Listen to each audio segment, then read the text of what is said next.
आज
1 जनवरी 2021 की संध्या है। इस वीडियो में परीक्षित महाराज के जन्म और भगवान श्री कृष्ण के गमन,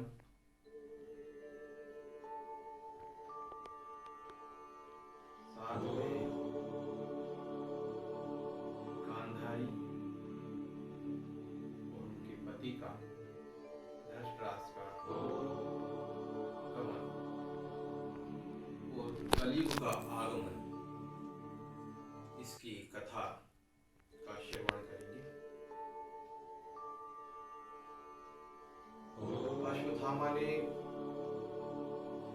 एक ब्रह्मास्त्र चलाया था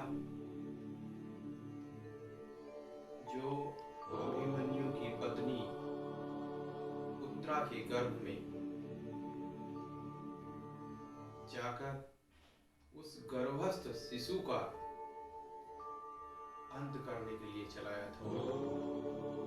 उस समय ऐसे हथियार थे कि जो अदृश्य होकर गर्भ में पल रहे बच्चे को या शिशु को भी मार सकते थे। हम ये चर्चा कर चुके हैं कि परमेश्वर ने इस मानव को यहाँ प्रसन्न रहने के लिए भेजा, इसलिए उसने ऐसी बुद्धि दी कि हम अपनी सुख सुविधा के साधन जुटाते गए। लेकिन ये हमारी खुद की दुर्बुद्धि है कि अपने विनाश के साधन भी हम साथ साथ जुटाते चलते हैं। अलग अलग तरह के हथियार उसका एक उदाहरण है। तो उस समय भी इस तरह के काफी हथियार बन चुके थे और मानवता भी काफी उन्नति की ओर पहुंची। खैर, अश्वत्थामा के चलाए हुए उस हथियार से जो भी उस समय ब्रह्मास्त्र था, भगवान श्री कृष्ण ने गर्भ में जाकर एक अंगूठी के बराबर अपनी संरचना कर ली थी और वो 10 माह का बच्चा अंदर देखता है कि कोई 4 भुजाधारी जिसके हाथ में चक्र है, गदा है और उनके हाथ में शंख है, आशीर्वाद की मुद्रा है, और उस गदा से उस तेज को जिससे वो शिशु जला जा रहा था शांत कर रहे हैं और शांत कर देते हैं और अंतर ध्यान हो जाता है। जब उस बच्चे का जन्म होता है तो युधिष्ठिर महाराज को और सारे पांडवों को बहुत खुशी होती है कि हमारे कौरव कुल को, पांडु कुल को बढ़ाने का शिशु या एक दीपक आ गया भगवान श्री कृष्ण की कृपा से। और वो ब्राह्मणों को बुलाते हैं और ब्राह्मणों को बुलाने के बाद युधिष्ठिर महाराज ने कहा कि हे ब्राह्मणों, आप यथाउचित जो भी पूजन है वो कीजिए। युधिष्ठिर महाराज ने फिर उन्हें काफी दान दिया। जो गाय थी उन गायों के सींग सोने से मढ़वा दिए, उनके गले में बहुत मोटी मोटी सोने की जंजीरें पहना दी गायों को, बहुत सारी बहुमूल्य संपदा उन ब्राह्मणों को। ब्राह्मणों का मतलब पंडित से नहीं, ब्राह्मणों का मतलब है ब्रह्म विद्या को जानने वाले योग्य लोग। ऋषि, ऋषि का मतलब एक दाढ़ी वाले बाबा से नहीं है। ऋषि का मतलब है वो वैज्ञानिक जो सतत खोज करता है मानव जाति की उन्नति के लिए। अगस्त्य ऋषि महाराज ने उस समय अनेक यंत्रों का आविष्कार किया था, जिसमें ऊर्जा बनाने वाला यंत्र, ऊर्जा को संरक्षित करने वाला यंत्र, बैटरी और उस समय के आधुनिक हथियार भी थे।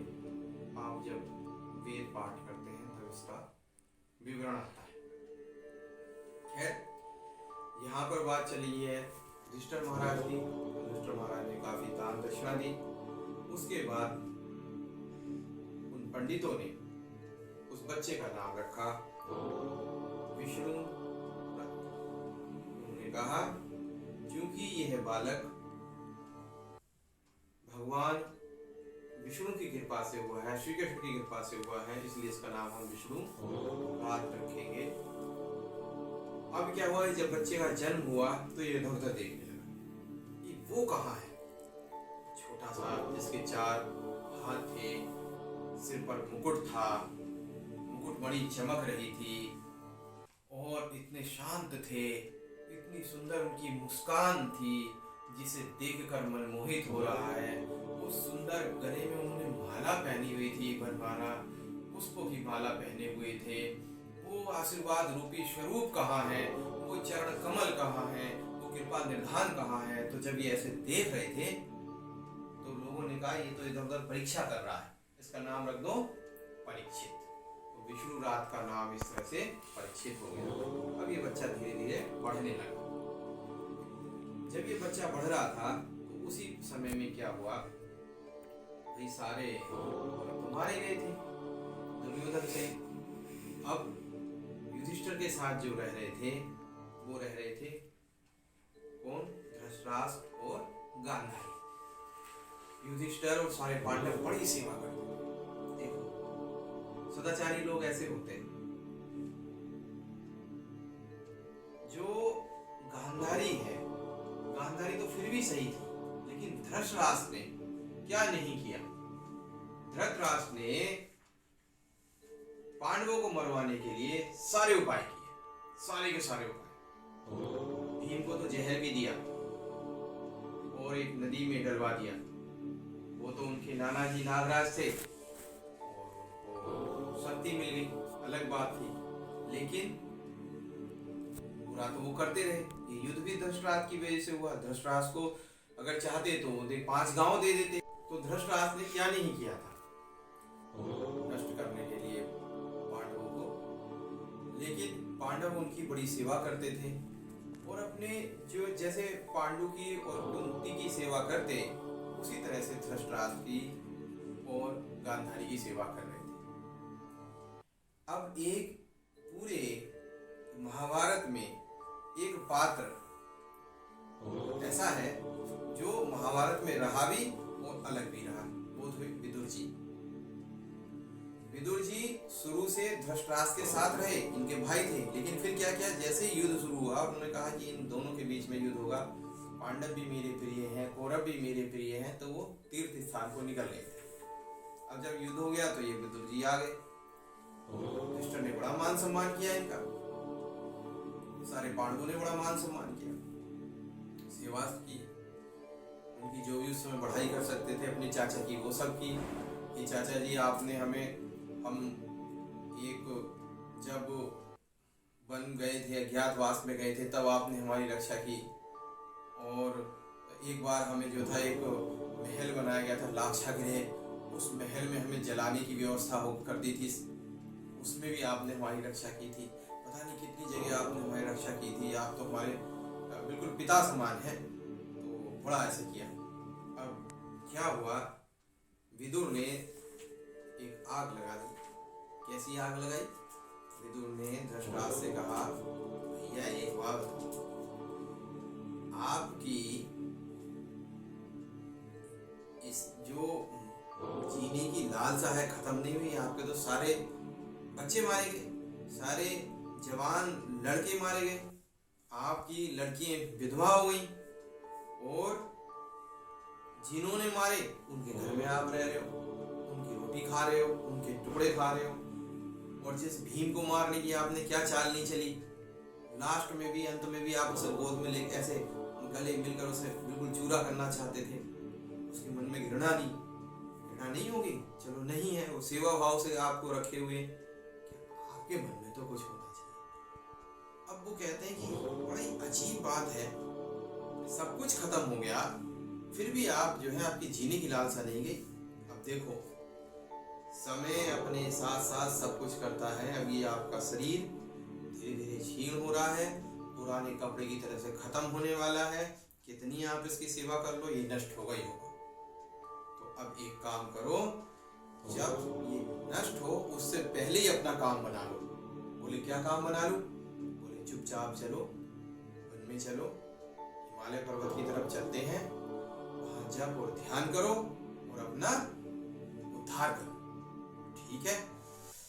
उनका आँख खुल जाती कि बोले हाँ यार, कितनी गड़बड़ थी, जिन लोगों को मैंने पूरा नाश करना चाहा, खत्म करना चाहा, मैं आज उनकी सेवा प्राप्त कर रहा हूँ। नहीं, अब मुझे अपना काम बना लेना चाहिए।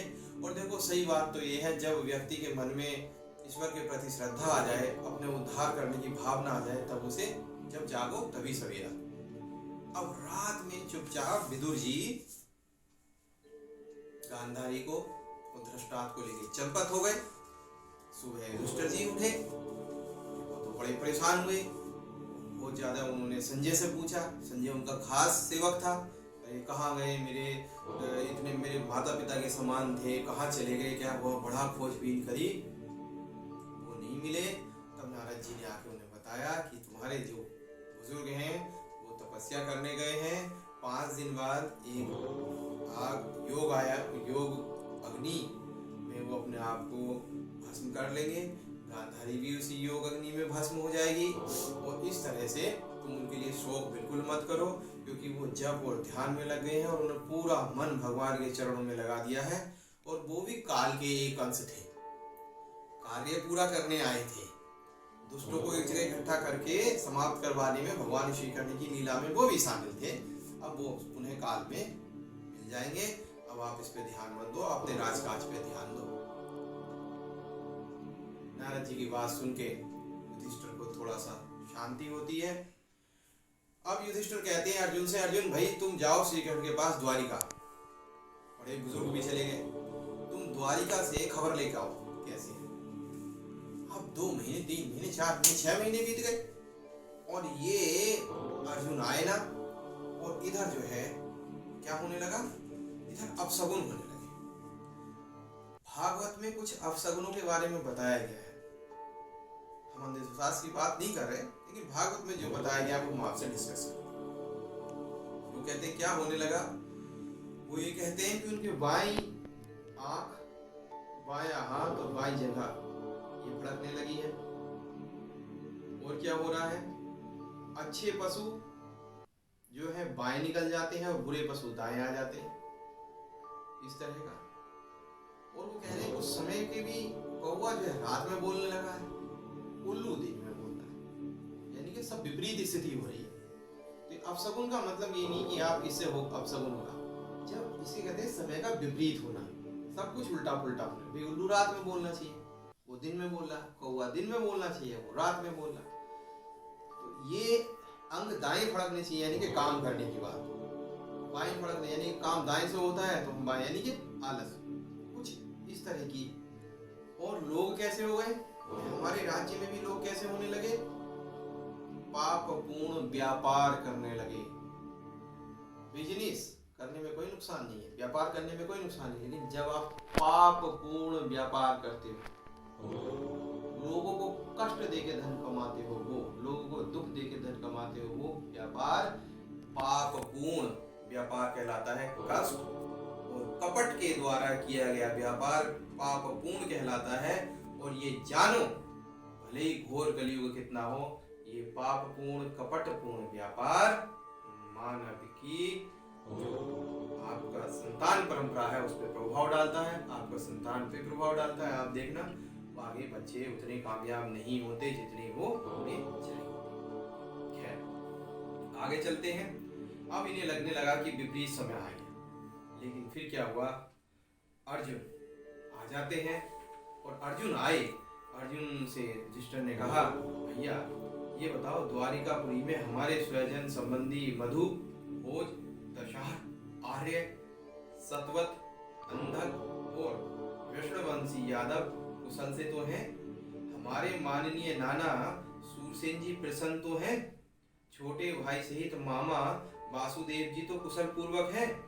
उनकी पत्नियां और हमारी मामी देवकी आदि सातों बहनें आपके अपने पुत्रों और बहू के साथ आनंद से तो हैं। जिनका पुत्र कंस बड़ा ही दुष्ट था, वे राजा उग्रसेन अपने छोटे भाई देवक के साथ जीवित तो है ना।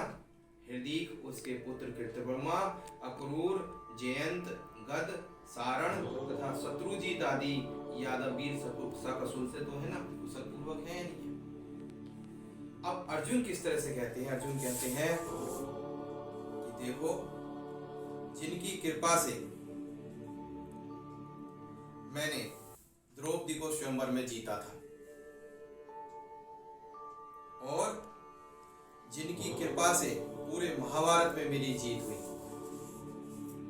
जिनकी कृपा से मैं इंद्र के सिंहासन पे, आधे सिंहासन पे बैठा, जिनकी कृपा से भगवान शिव और मां पार्वती को मैंने आश्चर्यचकित कर दिया था युद्ध कला से, जिनकी कृपा से भीष्म पितामह को भी सरसैया पे लेटना पड़ा था, और जिनकी कृपा से द्रोणाचार्य, भीष्म, कर्ण, भूरिश्रवा, सुशर्मा, शल्य, जयद्रथ और प्रहीक आदि वीरों ने इतने हथियार चलाए, मेरा कुछ नहीं बिगड़ा। आज हम उनसे रहित हो गए हैं। वो पृथ्वी छोड़कर स्थूल रूप में चले गए हैं, सूक्ष्म रूप में चले गए हैं।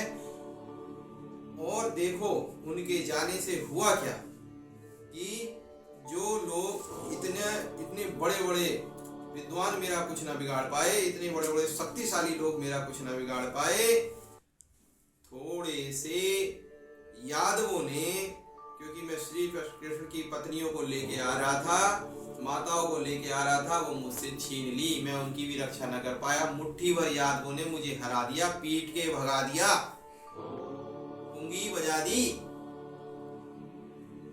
भगवान श्री कृष्ण के ना रहने से अब हम शक्तिहीन हो गए, किसी लायक नहीं बचे, लुट गए। अब दोनों सारे पांडव कहते हैं कि ये बहुत दुख का विषय है, अब भगवान श्री कृष्ण तो हम भी नहीं, कहते हैं अब हम उत्तराखंड की तरफ चलेंगे। ये सब उत्तराखंड की तरफ चलने लगते हैं, और आगे आगे युधिष्ठिर, उसके पीछे क्रम में सारे नकुल, सहदेव और द्रौपदी अपना चलते हैं, और पहाड़ पर जाके तप करते हैं हिमालय पर्वत पर। और आज भी वो तप स्थली है, और धीरे धीरे शरीर त्याग देते हैं। युधिष्ठिर को कहा जाता है कि विमान लेने आता है, क्योंकि वो साक्षात धर्मराज थे, और विमान उनको लेके जाता है। विमान उनको ले गया भगवान धर्मराज को, और धर्मराज आज भी हैं। उन धर्मराज को कोटि कोटि प्रणाम करते हैं, प्रभु आप हमारी बुद्धि को और मेरे साथ जुड़े हुए सभी लोगों की बुद्धि को ऐसे बना के रखना कि कभी आपके दंड का भागी ना होना पड़े, उनसे कभी बुरे कर्म ऐसे ना हो कि जिसकी वजह से शनि दंड उन पर पड़े। धर्मराज प्रभु को कोटि कोटि प्रणाम। अब क्या हुआ, उन्होंने जब ये पर्वत गमन जा रहे थे, उससे पहले जैसे सब राजा करते हैं, अपने पौत्र को इन्होंने राज्याभिषेक कर दिया था। अपने पौत्र को, परीक्षित को इन्होंने राज्य दे दिया, और फिर परीक्षित ने क्या करा, दिग्विजय की और पूरी पृथ्वी पर अपना राज्य कर दिया। अब परीक्षित एक दिन क्या हुआ, घूमते घूमते ऐसे राज्य में घूम रहे थे, उनका सामना हुआ कलयुग से। और कलयुग से जब सामना हुआ, और पृथ्वी से जब उनका सामना हुआ, और धर्म से जब उनका सामना हुआ, और उनका आपस में क्या वार्तालाप हुआ, और परीक्षित चाहते तो उस कलयुग को रोक सकते थे। उन्होंने वो कलयुग क्यों नहीं रोका? आज ये कलयुग क्यों है? हम कलयुग में क्यों जी रहे हैं। परीक्षित महाराज ने कलयुग को रोकना चाहते तो क्यों नहीं रोका, ये कारण और उनका वार्तालाप अगले वीडियो में आपके साथ करेंगे विचार विमर्श। तब तक के लिए नमस्कार। गजाननं भूतगणादि सेवितं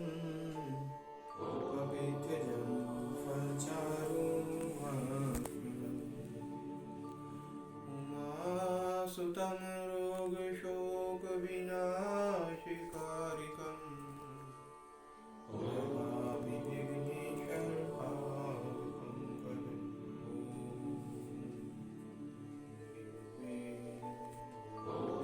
वासुदेवाय ॐ श्रीहरि नमो नमः।